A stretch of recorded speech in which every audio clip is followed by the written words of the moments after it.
Hey guys, welcome back. I hope you're keeping safe. This is Mansi. So, today is a very special day because it's the birthday of our beloved Indian author Ruskin Bond. Isn't he cute? So, I'm gonna read out this beautiful story called The Night Train at Deoli on the occasion of his birthday.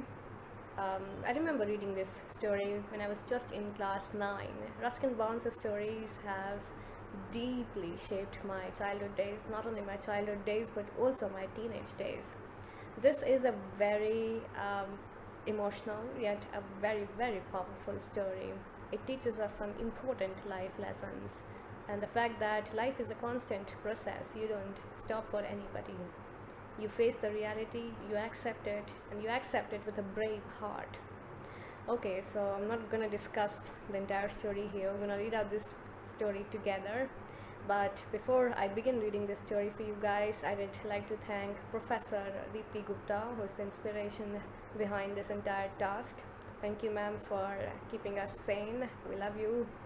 So, yeah, let's begin reading the story together.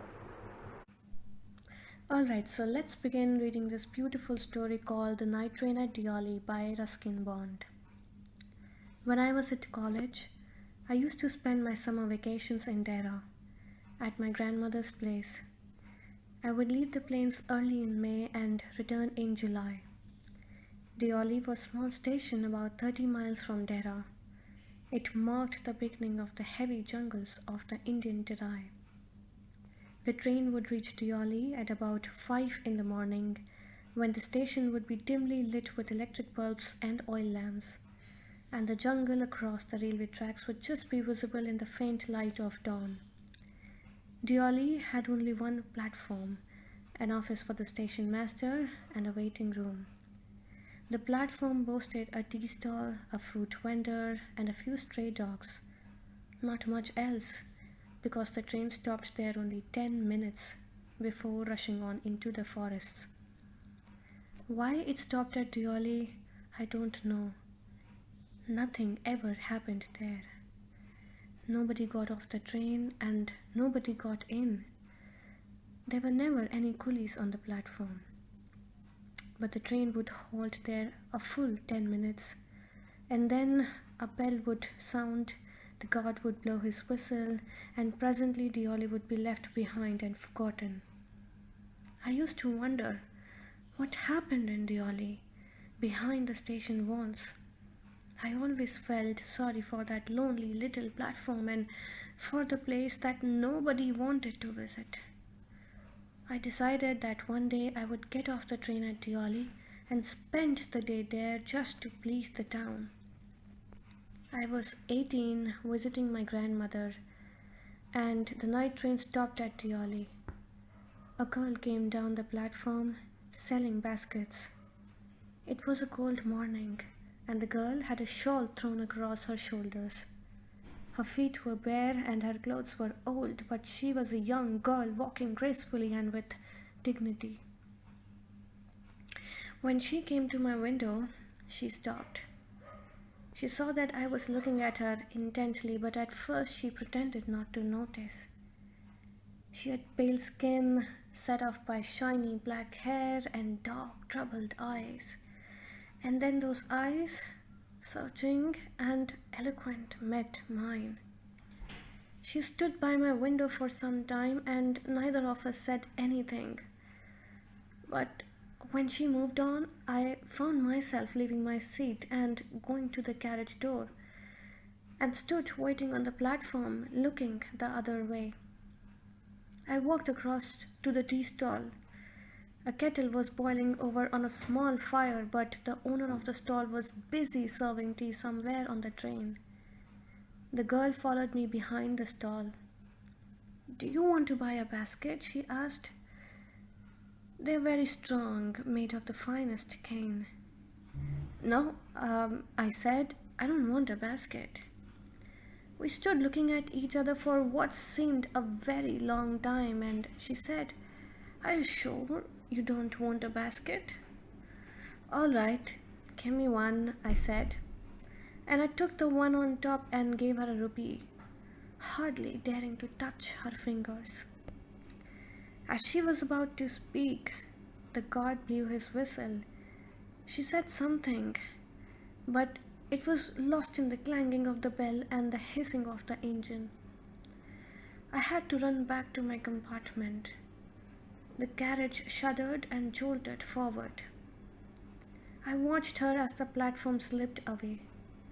She was alone on the platform and she did not move, but she was looking at me and smiling.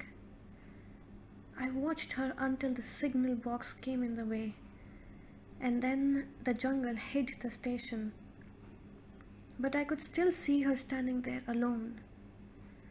I sat up, awake for the rest of the journey. I could not rid my mind of the picture of the girl's face and her dark, smoldering eyes. But when I reached Tehra, the incident became blurred and distant, for there were other things to occupy my mind. It was only when I was making the return journey, 2 months later, that I remembered the girl. I was looking out for the girl as the train drew into the station, and I felt an unexpected thrill when I saw her walking up the platform. I sprang off the footboard and waved to her. When she saw me, she smiled. She was pleased that I remembered her. I was pleased that she remembered me. We were both pleased, and it was almost like a meeting of old friends. She did not go down the length of the train selling baskets, but came straight to the tea stall. Her dark eyes were suddenly filled with light. We said nothing for some time, but we could not have been more eloquent. I felt the impulse to put her on the train here. I felt the impulse to put her on the train there and then, and take her away with me. I could not bear the thought of having to watch her recede into the distance of Deoli station. I took the baskets from her hand and put them down on the ground.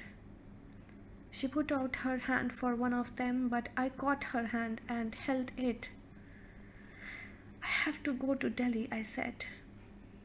She nodded. I do not have to go anywhere.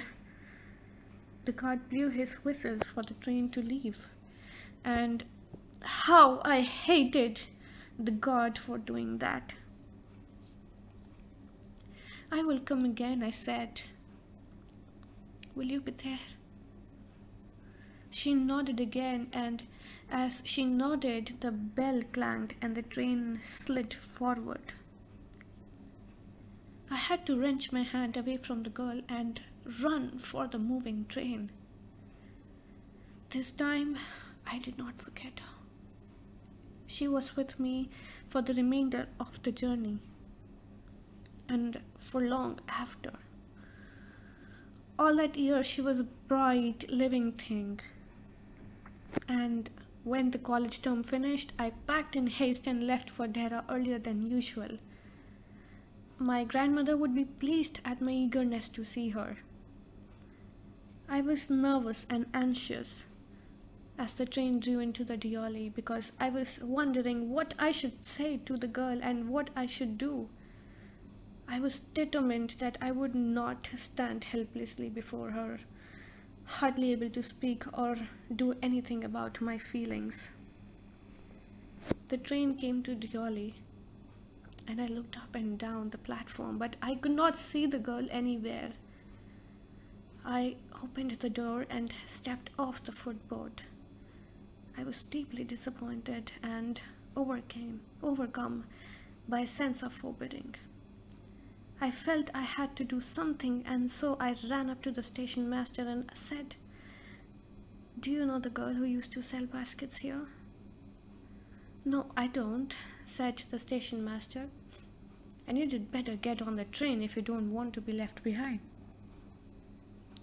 But I paced up and down the platform and stared over the railings at the station yard. All I saw was a mango tree and a dusty road leading into the jungle. Where did the road go? The train was moving out of the station as I had to run up the platform and jump for the door of my compartment. Then, as the train gathered speed, and rushed through the forests I saw brooding in front of the window.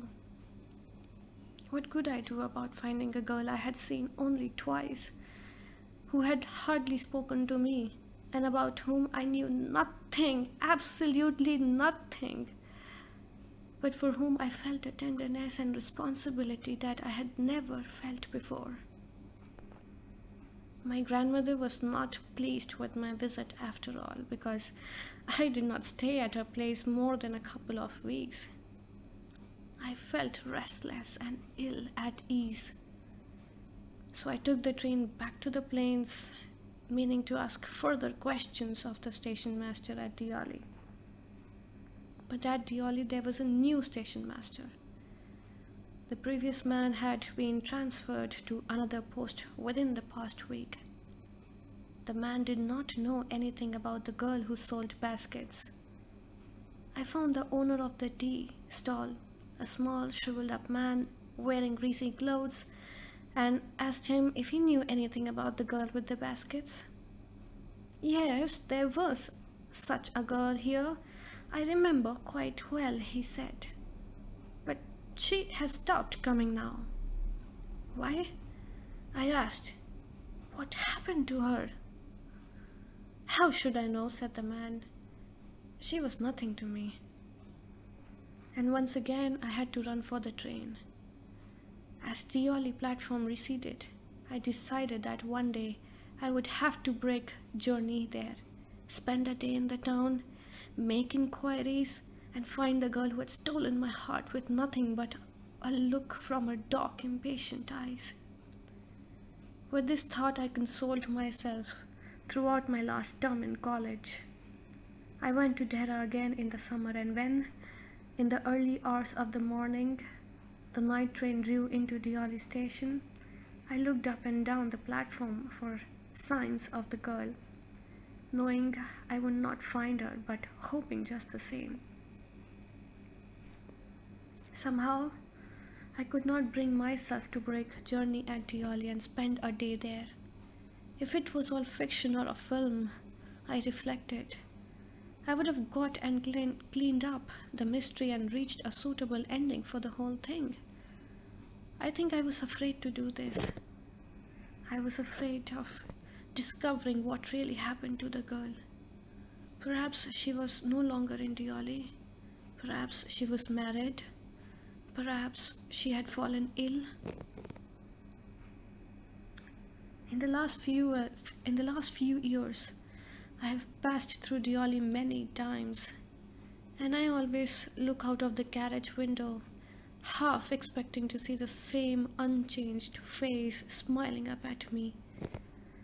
I wonder what happens in Deoli, behind the station walls, but I will never break my journey there.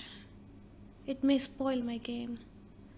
I prefer to keep hoping and dreaming and looking out of the window up and down that lonely platform, waiting for the girl with the baskets. I never break my journey at Deoli, but I pass through as often as I can. So I hope you enjoyed the story. Thank you.